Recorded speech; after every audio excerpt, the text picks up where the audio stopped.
Kita tak boleh kata orang yang keluar mazhab kita keluar pada Islam. Tak boleh. Ta'assub politik membinasakan, ta'assub mazhab pun membinasakan. Sebenarnya perbezaan mazhab ni memang Tuhan nak kita berbeza.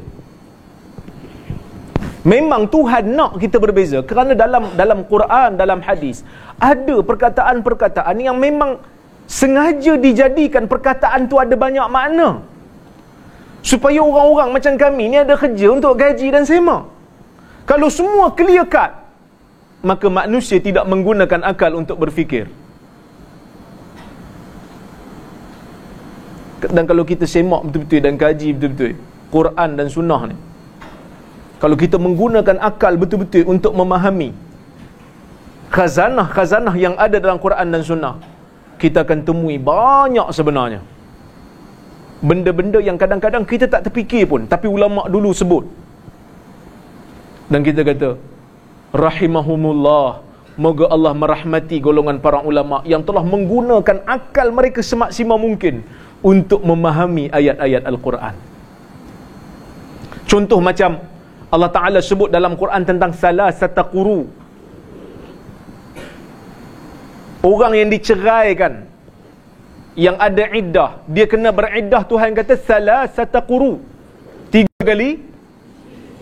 kali quru. Quru ni maksud apa? Quru ni dalam bahasa Arab boleh maksud suci, boleh maksud haid. Al-Imam Syafi'i rahimahullah, bila dia tengok ayat ni, dia kata suci. Sebab apa suci? Sebab dia kata di sana ada petunjuk dalam ayat ni yang menunjukkan suci. Apa dia? Dia kata orang Arab ni, kalau dia letak bilangan dan benda yang dibilang, kalau macam ni kita kata sebotol air, kan?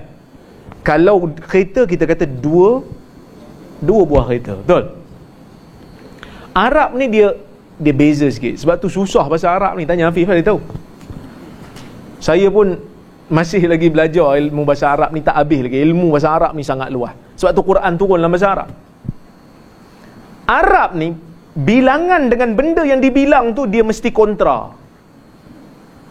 Kontra dari sudut apa? Kontra dari sudut jantina. Kecuali nombor 1 dengan nombor 2 lah. Nombor 3, nombor 4, nombor 5 sampai nombor 9, dia mesti kontra.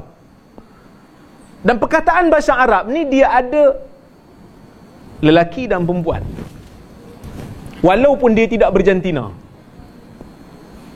Macam kitab, kitab lelaki. Madrasah, perempuan. Jamiah, universiti, perempuan. Macam mana kita nak tentu perempuan ke lelaki?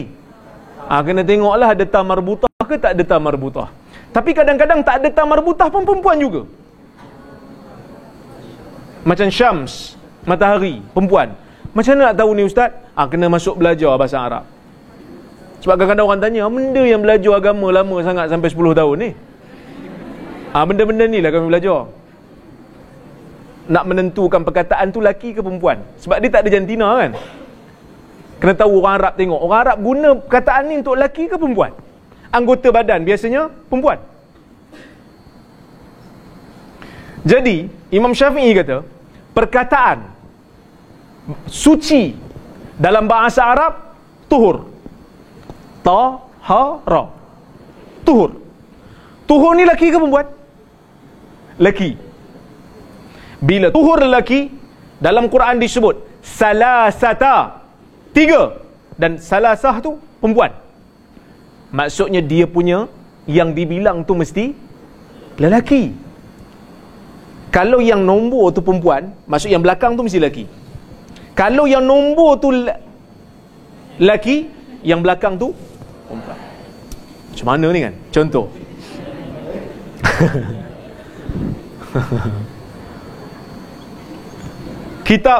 Kitab ni laki. 1 kitab, 2 kitab, kitaban, 3 kitab, kutub. 3 dan ke atas lah kutub. Bukan kutub utara tau. Kutub tu bahasa Arab juga, tapi dengan kaf, kutub. Yang ni kutub, kaf. Okey. Kutub Oleh kerana perkataan asal dia lelaki, kitab, maka kalau nak sebut 3 kitab, salah satu kutubin. Salah satu, dia mesti ada ta dekat salasah tu. Perempuan kan salasah tu sebab belakangnya lelaki. Haid dalam bahasa Arab, haidah. Satu kali haid, haidah. Haidah lelaki ke perempuan? Mana ada lelaki haid? Haidah perempuan. So kalau nak kata 3 kali haid, dia mesti yang depan tu lelaki. Salasa kuru, salasa haidat. Jadi Imam Syafi'i kata, oleh kerana salasata kat sini adalah perempuan, maka di belakang tu mesti lelaki, maka bukan haid lah, 3 kali suci. Sebab tu mazhab Syafi'i kata 3 kali suci. Hebat tak? Hebat. Bukanlah saya yang hebat, Imam Syafi'i lah. Saya cerita je. Hanafi pula dia kata, dah 3 kali haid. Sebab apa 3 kali haid? Hanafi kata 3 ni apa? Tuhan kata 3 kan? 3 apa? Apa definisi 3? Definisi 3, lepas 2 sebelum 4.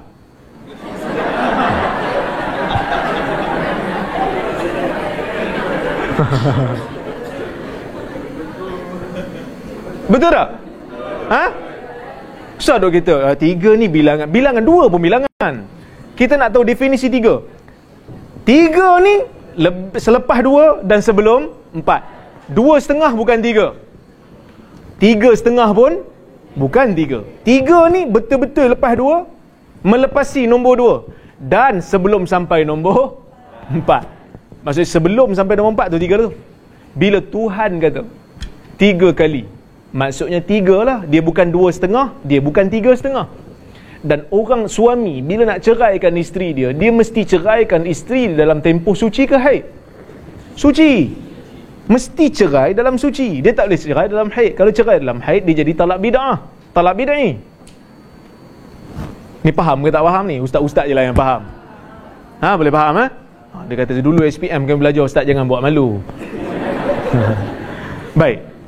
Ni saya nak cerita macam mana ulama guna akal untuk rumuskan hukum yang kadang-kadang kita kata amazing. Bila mana suami menceraikan isterinya dalam tempoh suci. Katalah seorang suami ceraikan isteri dalam tempoh suci. Suci yang berlaku talak tu nak sampai ke haid. Katalah berlaku suci 10 hari, lagi 5 hari nak haid, berlaku cerai. So 5 hari yang berbaki itu dikira iddah ke tak?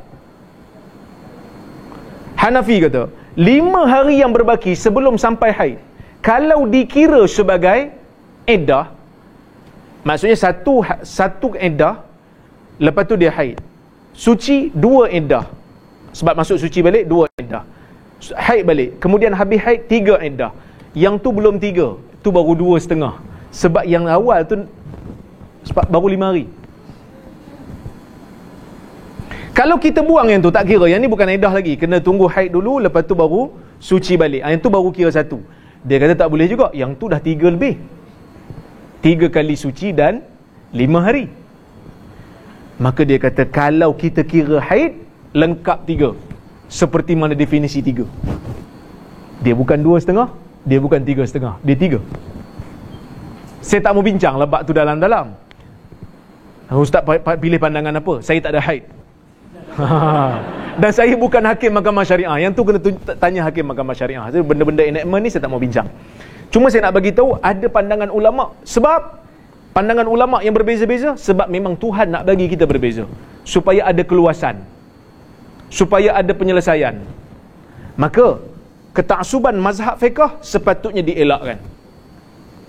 Kita berbincang secara terbuka dan berlapang dada. Orang tak setuju dengan kita dalam masalah fiqh, tak ada masalah, fiqh je pun, kan?